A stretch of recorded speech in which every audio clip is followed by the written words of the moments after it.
Hi, everybody. Good morning, good afternoon, good evening, wherever you are in the world. Welcome to my channel. My name is Jasmina from Jasmina Astrology. And today I have a special guest, one of my friends, astrologers, Jaymie Yang. She's a practicing astrologer, helping people. With psychology as well and astrology, and she's brilliant in what she does. And today she's going to talk about boundaries in astrology. In what sense? How can we help the people pleasing people, and how to find how to say no in a healthy way with astrology? So welcome, Jaymie. How are you? I'm doing well, Jasmina. Thank you for having me. Oh no, it's beautiful. We had a great chat with Matt. We were together in his psychology and astrology Yeah. chat. So that's how I actually came to talk to you, to listen to you more deeply. And I'm happy that we connected now, and you can actually tell us more about your work. Please, first, before we start digging deeper, please introduce yourselves. Where you're coming from? What is your astrology background? Where can people find you and everything, please? Yes, absolutely. So I'm Jaymie Scorpio AF astrologer, and I was really intentional in my name because I learned through numerology that although the pricings, the titles that I gave were broken down to something that were like unfavorable for me.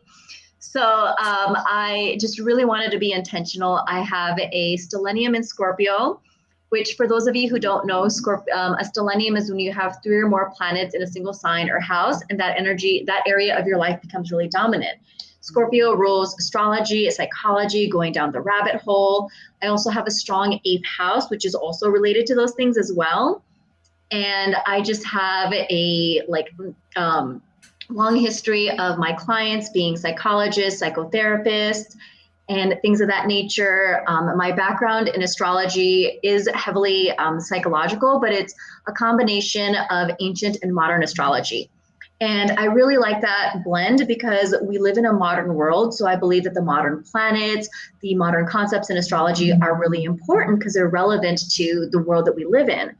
But I also think that understanding the roots and the origin stories for why modern astrology is what it is really valuable, because I think that there are things that some of the information that's been kind of twisted or tangled around, there's some misinformation, and some of the stuff in ancient astrology is outdated, but some of it I think can just blend so beautifully with modern astrology.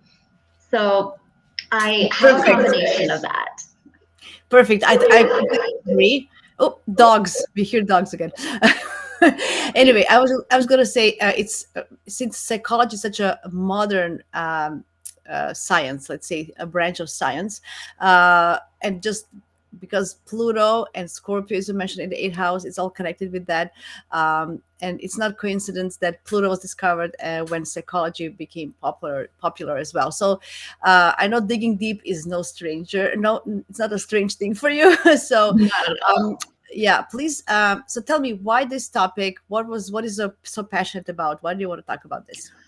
So before I became an astrologer, I was a mindset coach. And one of the big things is I created this course called You're a Badass Energy Bitch. And it was designed specifically for empaths, highly sensitive people, because I noticed that a lot of people who were struggling with boundaries had this belief of like, I have to protect my energy. And it was very much this reactionary thing. And it came from a place of defensiveness, which I didn't think was really healthy. And it wasn't the only way to live your life. And so this is sort of an adaptation, the astrological version of it, really blending astrology. And I started looking at patterns of people who struggle with boundaries, people pleasing, and stuff. There are things that are related to Pisces, which dissolves boundaries, the co-rulers, Jupiter and Neptune, but also taking a look at Saturn, which is about boundaries, to really support you in helping with that. And right now more than ever, with Saturn transiting in Pisces and with the lunar points in Aries and Libra, I just feel like this is such a revolutionary time for people pleasers to really learn to develop boundaries. Like, I think this is the best time ever. And there's just so much opportunities here. And something that I've noticed just within the course that I created as a mindset coach, and then especially now layering on astrology, I feel like there's a lot of well-intentioned recommendations on how to practice boundaries, but I don't think it's really sustainable in execution, which is why so many people struggle. Because what usually ends up happening is even the experts will say, okay, you want to create a dialogue to create boundaries. And when you do that, you're operating from the energy of Virgo and Mercury, which makes sense because Virgo and Mercury being opposite of Pisces is very much about creating boundaries and stuff because it's the opposite of Pisces. But when you are looking at someone who's struggling with boundaries from a space of Pisces and they're represented by a fish that can't speak, talking doesn't come to them naturally. Virgo is on the opposite end of the spectrum. So expecting a So, water sign. sorry, so I was just gonna stop you for a little bit. So, do you feel that people who have a lot of Pisces placements, or strong Piscean energy, or Sun, Moon, Ascendant in Pisces, or the 12th house, which is also the Pisces house, lots of planets there, do you feel that they struggle more with boundaries than the others? I would say yes. It does depend. My sun is in Pisces and I have a really good sun, and the co-rulers are really good for me. So I don't necessarily struggle with it. But I think that absolutely, because Pisces is the sign that dissolves boundaries and stuff. So that's definitely a pattern. I would say also people that have like strong Libra and Venus as well. Venus is a really permissive sign. Libra is about considering the other person. So I think these are areas where I've seen it most common, like when people have boundary issues, those are the signs that kind of pop up the most for sure. Yeah, absolutely. Especially, yeah. Or if you have a lot of strong Libra or Pisces signature, which means Yeah. lots of planets or stuff like that. Yes. Okay, so how can then Saturn being in Pisces, which is like oxymoron, is totally opposite. Like, how can this help us now to find a better way to set Well, boundaries for ourselves? Saturn is about structures, systems, boundaries. It's about correcting things. It represents success. So I think this is a time where it's easier for people to work hard, to be more disciplined and stuff, because Pisces is it's a very permissive sign, and it's more passive and stuff. So Pisces can really help, or I'm sorry, Saturn can help Pisces really persevere in looking at how can I successfully, strategically, sustainably create boundaries in a way that's going to help me, because Saturn also rules boundaries as well. So it creates that sense of protection. Yeah, that's very good. So how would you okay, how would you make a correlation between the 12th house then and people who maybe have strong 12th house placements? I would say like I know someone who has like maybe like 4 planets in their 12th house as a Sag rising with Scorpio. So there's a lot of like trauma, and I believe like her sun, Mercury, Venus, and Jupiter is in there or something like that. So it's a lot of like even having Jupiter there, which is the traditional ruler of Pisces being there. If Mercury is there, maybe expressing boundaries can be something that's difficult. It does depend on also like the sign that's there as well, the elements, any planets that are there. But it definitely, since the 12th house rules subconscious, unconscious mind, are chronic fears, there could be a fear of speaking up, and there could be subconscious, unconscious things. If you include karmic astrology, it could also be fears from previous incarnations that we carried over as well. So there's a lot there. Absolutely, I agree. Yeah, 12th house is a mystery house for me anyway. So it's like always dipping into the unknown, into the something that you Mm-hmm. cannot explain logically, right? I'm a Yeah. strong Gemini, so 12th house is always something that's mysteriously, intriguing me. It's You're like, beyond, so much to learn. yeah, because it's beyond beyond what my brain can comprehend in a way that has logic, right? So Yeah. excellent. So how is that correlating with because we always look at the opposite axis. So what is this correlation with the sixth house, which is about health as well? Yeah, so the sixth house is about problems, health, how you manage your health. And because it's the opposite, it's of Pisces, it's got the opposite qualities of Virgo, regardless of the signs that you have here. And that's why Virgo has great boundaries and stuff. And it's ruled by Mercury. It's about communicating. So it's a useful house. Don't get me wrong, in practicing boundaries. But I think where a lot of people like get tripped up is that when you're going from, okay, I have a hard time practicing boundaries in the 12th house to, oh, use these Virgo mercurial tools, creating boundaries, talking, you're opposing. It's like, it's literally, it's harder. And Pisces isn't a fire sign. They don't thrive on challenges, you know? And so trying something that's a little bit more passive, more gentle, something that allows you to flow into things naturally works a little bit better. So I think that there's a lot of well-intentioned, because if you look at like any self-help books or even what a lot of therapists say, and they're like, okay, well, what are you going to say? What are you going to dialogue? It's like you're literally putting someone in a position that's like the most challenging and difficult for them. And I just think it's a little premature. So I like taking a different approach. Okay, tell me more about it. So the first thing I look at is I look at someone's rising sign. Like, you know, your first house tells me the best way for you to navigate your life. What element do you have here? You know, if you're a water sign, like, you know, kind of pacing yourself. If you're a Cancer, you know, if it's Scorpio, processing traumas. Pisces, it could be through retreating and creativity. If you're a fire sign, it may be a little bit easier, you know, to take the initiative. If you're an earth sign, doing things that are practical and sustainable, particularly if you're a Taurus, looking at your core values, which is something that I do also mention as that's also a part of it.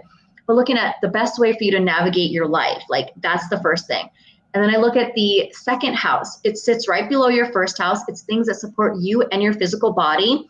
What sign do you have here? Any planets? You know, I don't want to get too complicated, but looking at like what can support you. And I also like to look at the fourth house because this is your emotional, your foundational needs. And so understanding that, because if someone isn't, what I find really interesting is that the remedy that's often and the approach that's often recommended for people who have struggles with boundaries, and it's very Pisces or even like Libra, which is an air sign. These are ungrounded signs and stuff, is that like when you're talking, you're trying to change your mindset. That's all the way up here. But when you want to be grounded so that you feel comfortable really creating that boundary, boundary is ruled by Saturn. It's an earth sign. It's rooted. So looking at your fourth house to be like, okay, what can you do to make yourself feel safe? I think is really important. And something I want to mention is that I see so many people say you have to get grounded. And I don't always agree that that's the best approach right off the bat. Okay. If someone is experiencing traumas and asking them to ground into that, like if that's all they're experiencing, that could be re-traumatizing. So like for me, I have Libra in my fourth house of home. So grounding is one of the ways. But for me, what like grounding is ultimately supposed to help us to feel safe. Not everyone feels safe by necessarily physically getting connected, you know? And so for me, like aerial yoga is like, I'm off the ground, I'm hanging on this thread and you know, I've got this like soft fabric, like my feet is being hung and I just feel amazing. Someone who has Cancer here might do well with float therapy. Aries might do great with exercise. You know, it's all of these different things. Leo might be creativity.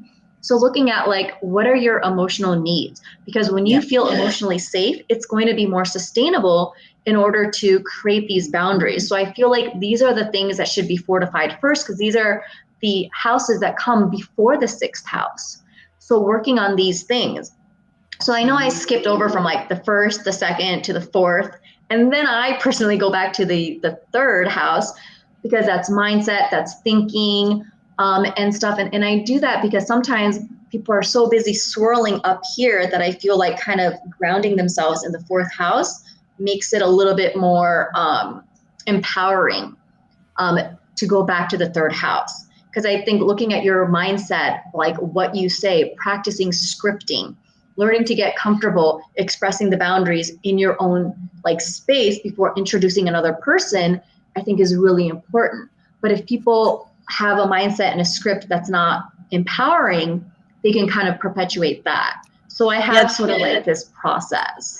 That's a good point. It's not only about setting boundaries with other people and environment. It's with yourself as well. You know, I'm not gonna eat another piece of cake, or you know, saying no to myself, like no, I'm not gonna do this or whatever it is. So that's a good point, because people always start with, you know, how to say no to others or how to do this, but then you have to start with yourself first, right? As everything else. Yeah. And then it's going to reflect in your outside world as well. That's a good point. I like that. Absolutely. And that's something that like they call it scripting, where they say that you should practice saying it like yourself. Otherwise, you're just going to go with what you're normally going to do. And that the cake analogy is a really popular one that a lot of experts use, where like when people are like, oh, like, do you want a piece of cake? If you don't practice what you're going to say, the reaction is going to be sure. Yeah. So, Yeah. I also noticed that people avoid things that they feel they're going to be tempting to them, which is also not a good practice, right? You need to kind of face that's the yourself, bypassing. right? Yeah. That's, you have to kind of, it's also one of the, one of the ways of not setting boundaries for yourselves. If you just go away or, escape from the problem, right? So you need to kind of put yourself in a situation and practice. Yeah, I like that. So what would be, I know Piscean and more watery people have different type of issues with saying no versus Libra and relating.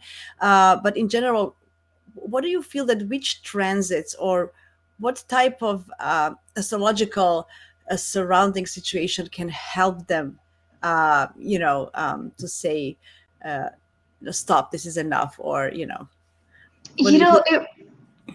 it really does depend. I think Saturn is a big thing. And I really like Saturn because it stays in a sign for 2.5 years. So, Mhm. regardless of what you're struggling with, what house that it's in, you can always use that energy. So, I really like that. It's really corrective, it's grounding and stuff. I also really like the sun as well because Mm. it goes through each sign every month and stuff. So, it's like, your fifth house is it's home to Leo, which rules the fifth house of your self-expression. It's what you enjoy, your values. It's using your natural talents. It's your life force energy. It's the most independent sign. So using that, I think, is a great way to express yourself. That's And interesting. the way that you practice your boundaries can change from each sign that it's in. It works better with like if give me a sign. Sagittarius. Sagittarius. So if your sun is in Sagittarius, it may be that the way you express yourself could be from a place of optimism, like correlating it with your personal goals, seeing things from a higher perspective, and looking at it from that perspective. Whereas like if the sun is in I In don't know, like Capricorn. It's called Capricorn. Capricorn because it's just after Sag, so it's kind of correction Yeah, of Sag. looking at like successful leaders, maybe looking at parents or authority figures or someone who has really good boundaries, maybe looking at like traditional leaders, or maybe looking at like the benefit of how can practicing boundaries help you as a leader, help you to be successful? How can you automate things, which actually brings me to another point when you were mentioning, like, it's great to learn to practice boundaries like within yourself before you talk about it with other people. Sometimes the approach that's best to help people with boundaries could be different. Like some people, it may be to, like, if they have like strong 11th house influence, maybe creating like a message on social media, to make an announcement. And then, if someone breaches your boundary through a text message, you can be like, hey, this is something that I discussed, and send a link into that social media post. Some people it's better one-on-one. Sometimes it's on writing. Sometimes it's a group situation. It's like what is the best environment that's going to facilitate your desired result? What approach are you going to take? So that's a big thing too. Yeah, and I noticed that each moon sign has different. Like moon signs are actually our emotional needs and how we feel secure and safe. So, just um, paying attention and feeding your moon, as Anne Orthley would say, I think it's also very important to kind of, if you feed your moon and your moon is happy, you're gonna be able to set boundaries better, I feel, because if you're not emotionally happy, if your moon is unhappy, then nothing is going to work.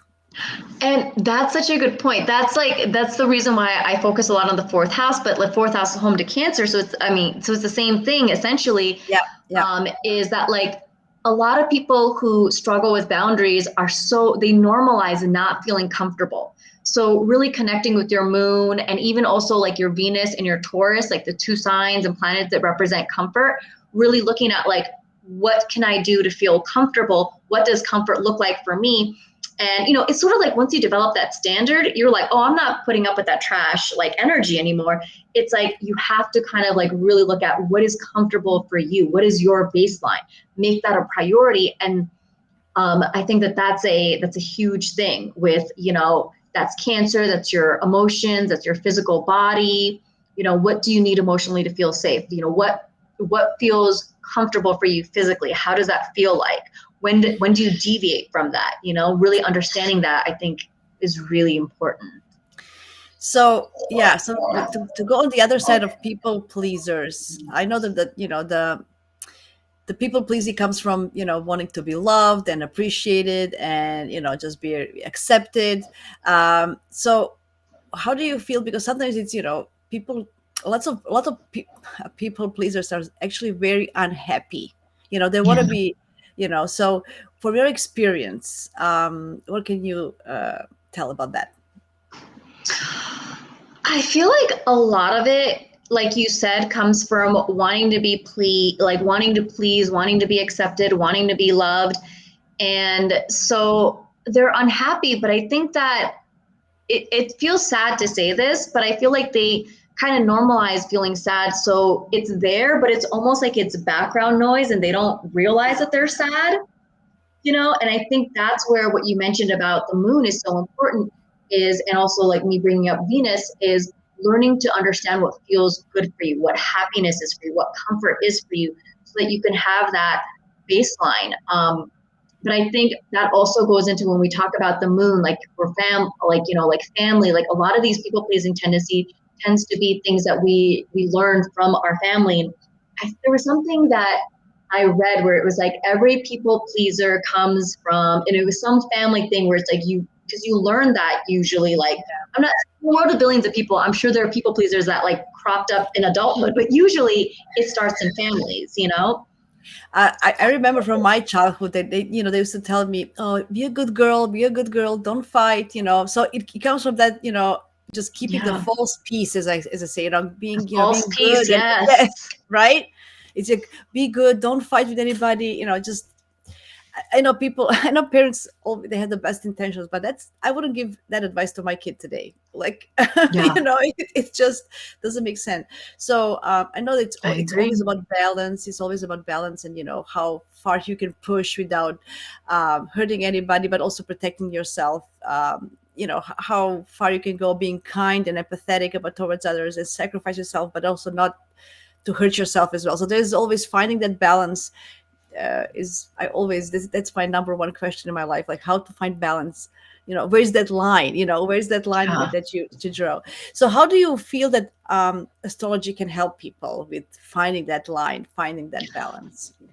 I think a lot of what I mentioned of understanding like what your needs are, the best way for you to navigate your life. And also like even when it comes to like, our chart kind of gives like this insight on like the type of experiences we're primarily meant to have. And we're not limited to that.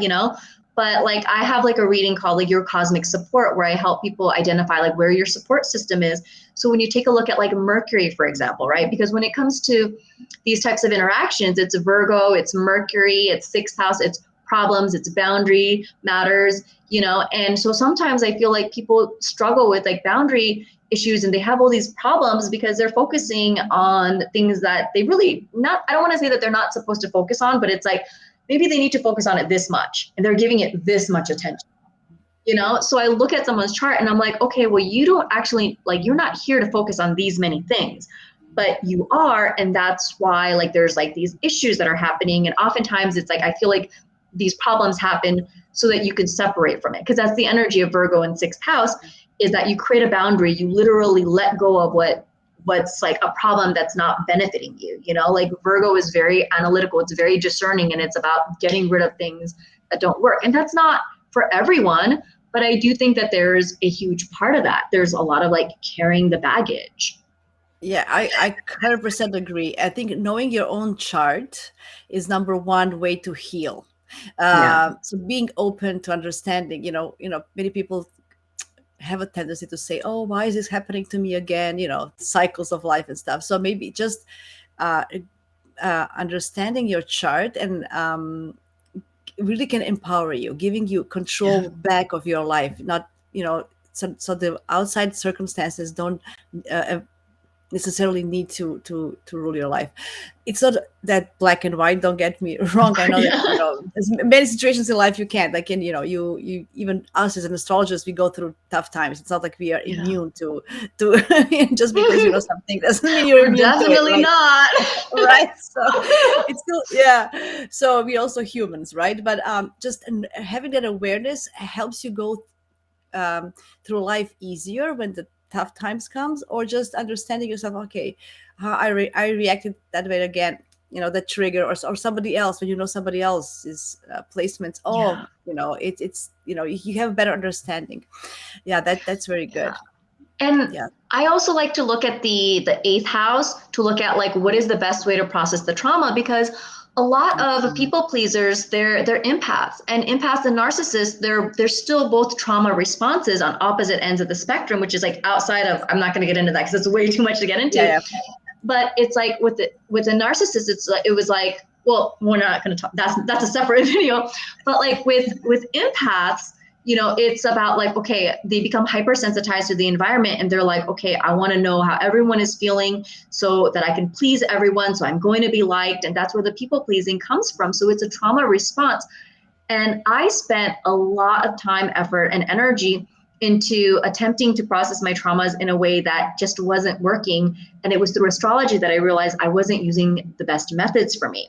Ah, So, like, my signature reading is Jaymie Scorpio AF, where I help people analyze like the best way for them to process their traumas and stuff. And then I have a separate one for like, you're a badass energy bitch, for people who know, like, I specifically have people pleasing challenges. I want support in this. But a lot of it is that I feel like people get discouraged because so much of what goes on in the world is standardized as like, if you have this problem, go do this. And as yeah. astrologers, we know that shit doesn't work for everyone. No. It really doesn't, like Yeah. what made me successful in so many ways are what most people like. It's like the path to failure. And that's my path to success. And once I learned astrology, I'm like, oh, that makes so much sense. So Yeah, looking at you're right. that. Yeah, and knowing your path and purpose of kind of, or what your strengths are, because sometimes people feel they, nothing is good with me. Like, there's a bunch of other stuff, so that's because that's not true, right? So all of us Yeah. have, all this stuff. So yes, I would encourage people to have a astrology reading, to know their own chart, to get Mhm. familiar with that. I think many. I'm not saying that the problems will go away. I'm not saying they're gonna have a easier way to set boundaries right away, but with time, absolutely, yes. I It's think, yeah. Yeah, it's just, it provides us with tools on allowing us to make informed decisions on the best way to go about things. Because, like, I'll be honest, there are times I look at my chart and I'm like, ooh, I really shouldn't do this, but I'm gonna do it anyways. And I'm like, and these are some resources that could help me when like when I deal with the consequences and stuff. But yeah, there's so many amazing ways to look at it. And you had asked me like, which planets do I look at? But I also look at like natally which planet is best aspected, and I also go Mhm. off of that too. Because I mean, you can use any planet to work on these things. Mars is like, what's the best action, or what trauma do you have to heal? You know, so we have, like, we talked about the sun, moon, Mercury, Venus, the things that you value. Something I find so interesting is I emphasize this to all of my clients. I've only had one client do this immediately, or I also teach astrology. So, like, even including my students, which is, it sounds boring, but I have a fun way of doing it, a fun, easy way, because I'm too impatient, is to get clear on what your core values are. Because core values are ruled by Taurus, the second house.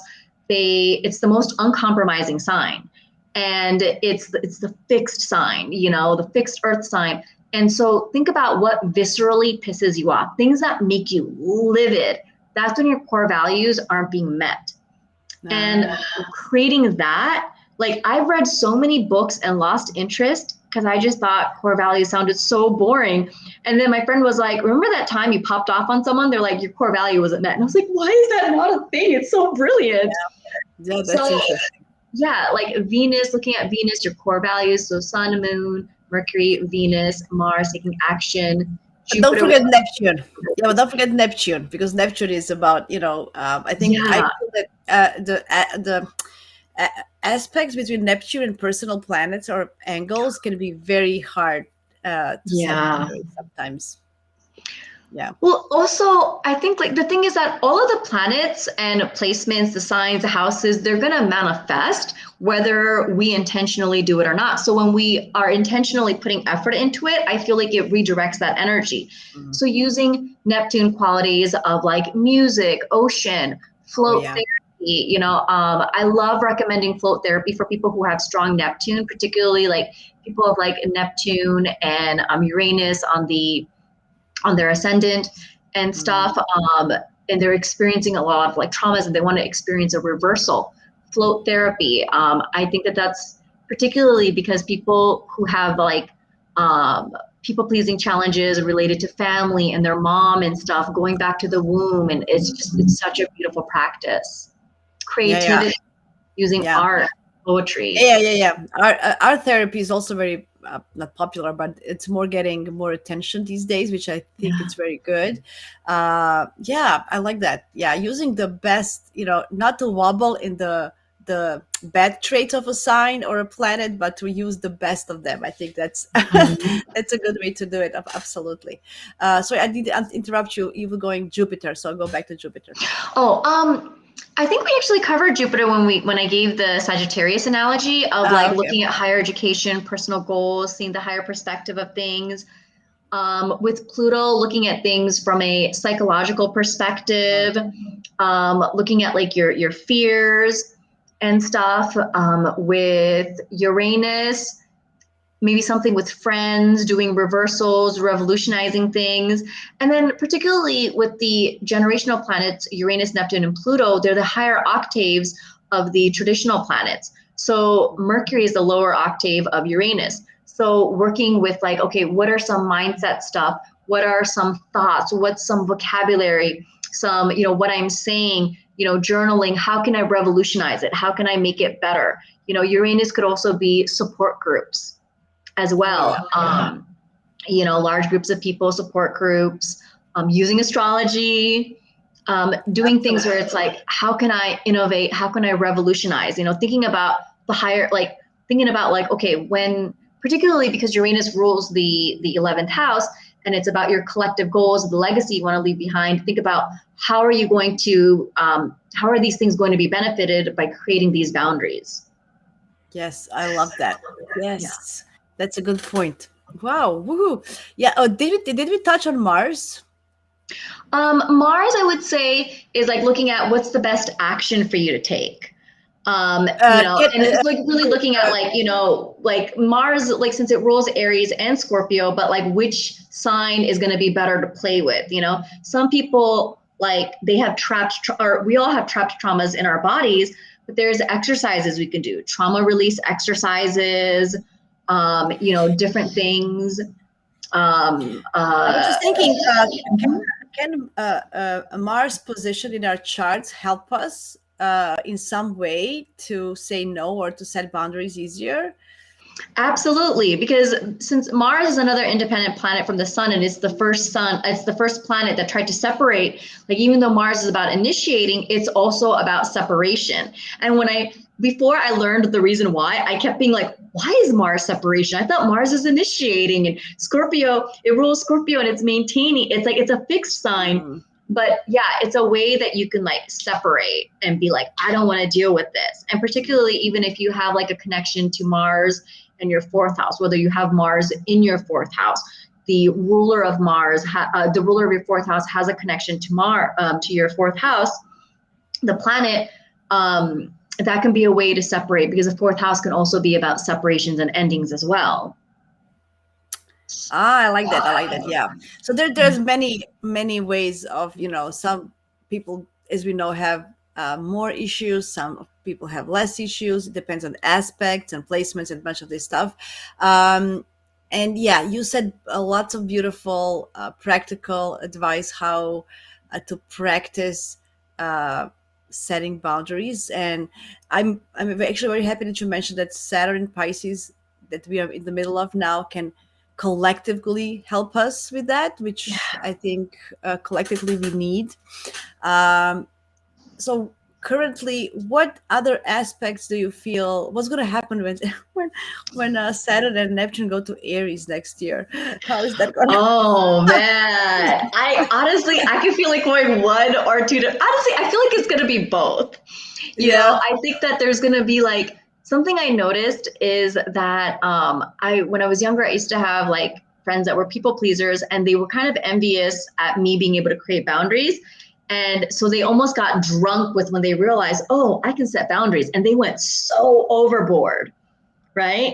So I feel like Mm, I can see that potentially happening, and some people just going so intense because they're like, I spent all this time in Pisces learning to create boundaries, and then they're kind of being combative. And when and I saw it a lot when like North Node went into Aries, and people were just yeah. picking fights, and I was just like, yo, and it was like, and the Yeah. funny thing is that like people didn't know that I was like anonymously posting things, and I knew who this person is, and I'm just like, I know your story, I know you struggle with people pleasing, so I know you're just like kind of like it's like people who aren't used to that power, they go a little bit like overboard with it.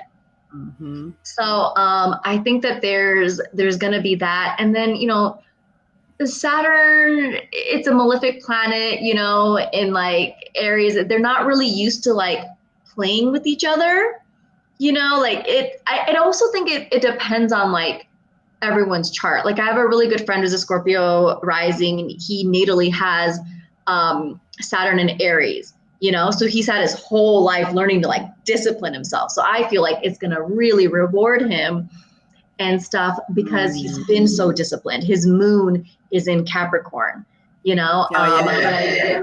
I feel like some people can just, depending on like the aspects, Saturn can also mean chronic, but it's also like restriction. So it's like it can, either make someone chronically be really aggressive, or it could also just be like, okay, I'm going to correct that aggressive behavior because and I would say that people who have a healthier,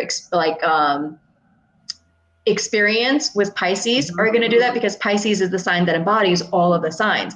So if you have a good Pisces, if you're co-rulers of Jupiter, Neptune, you're well aspected, I feel like they're going to take that wisdom and they can lead by example and be successful and have that positive manifestation of it. So I can see, like, I'm just thinking of like a bunch of different charts right now, and I'm just like, oh, some people now that you thought that, I was like, oh, there's certain people I'm going to want to spend a little, I don't want to be around too much, and so I do think that it's so interesting, like, but Amazing. I don't know. Okay. What's your take? What are we gonna experience? Well, I think it's going to be like a reset. Some kind of reset is going to be because, 0 degrees, especially when they meet in February 2026, when they actually conjunct at 0 degrees Aries, like 0 degrees, like a world point. It's like it's like a new start. It's like initiating new things. So I think it's going to be like a reset. I think a global reset is waiting for us on a Oh, global level for definitely. sure.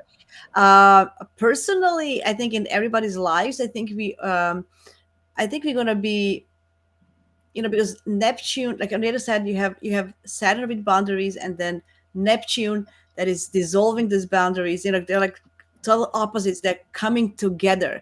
So Yeah. finding a new way in Aries, like a new pioneering way of having, of finding the balance. This is exactly what we're talking about today. How to find a balance between where's that fine line where we go over and not go over. Yeah. I hope that this is going to be possible with this.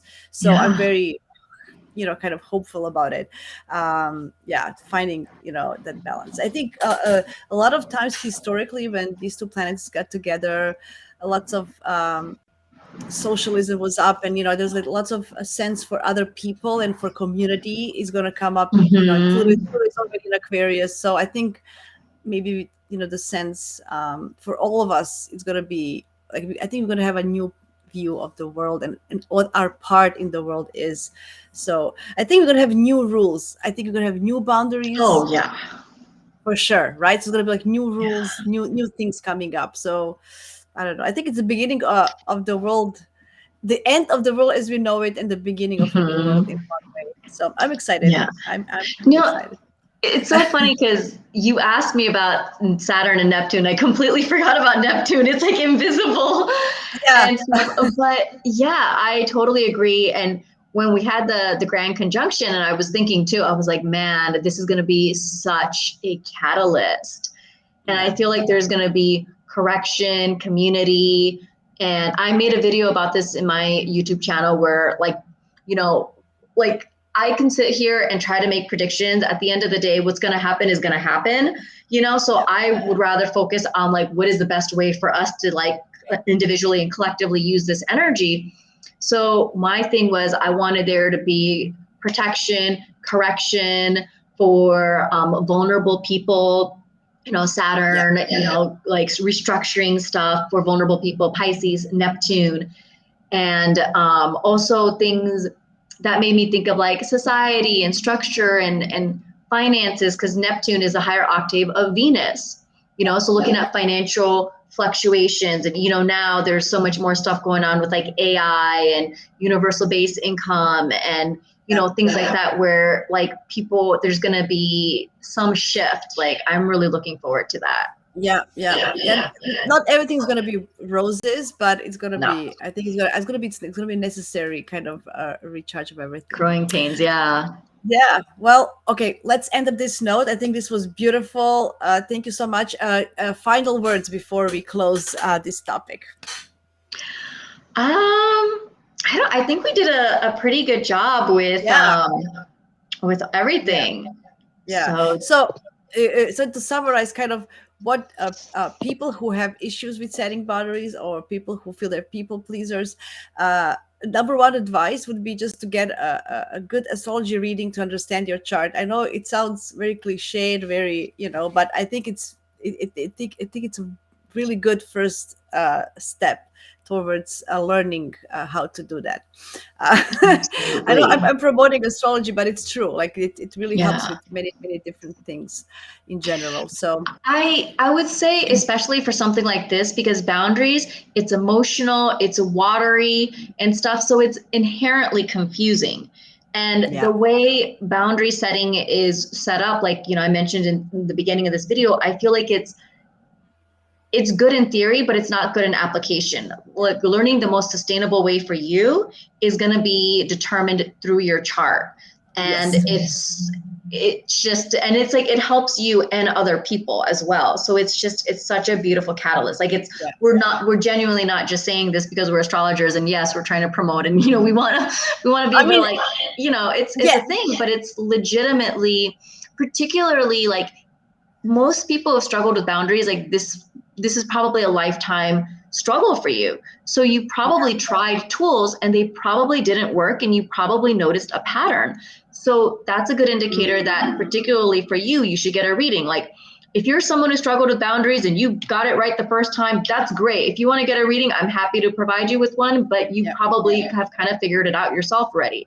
But for people who have struggled, it's so insightful. I can definitely resonate with that.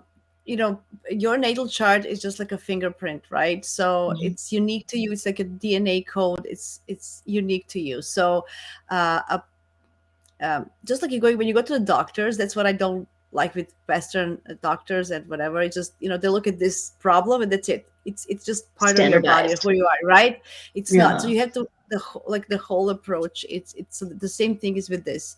Um, I do like to promote astrology, and you just said we don't want to promote. Yes, we do want to promote astrology, and I want to promote astrology because I think it's important, and I feel that Mhm. people, the more people know their charts and understand themselves through a lens of astrology, the better the world is going to be where we live. So yes, I'm going to promote it. Yes, I will encourage everybody.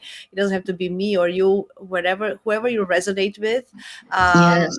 That's why I like to, introduce as many astrologers as possible on my Mhm. platform so people can choose the one they relate to. That doesn't have to be me, because I think it's important for. I think the world is going to be a better place when people uh, will know astrology.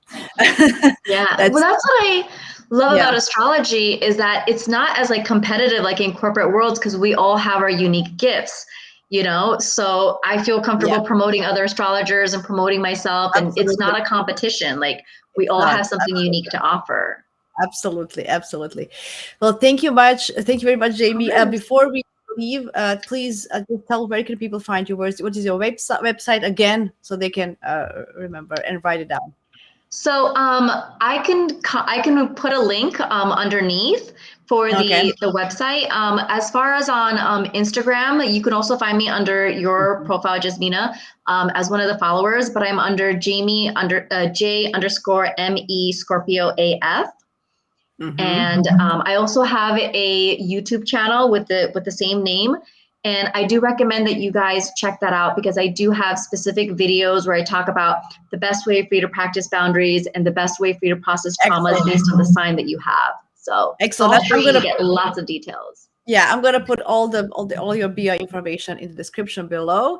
Thank you very much. I think this was very useful. I wish you all the best, and we will chat soon again. Yes. Thanks so much, Awesome. Jasmina. You're welcome. Bye. Bye.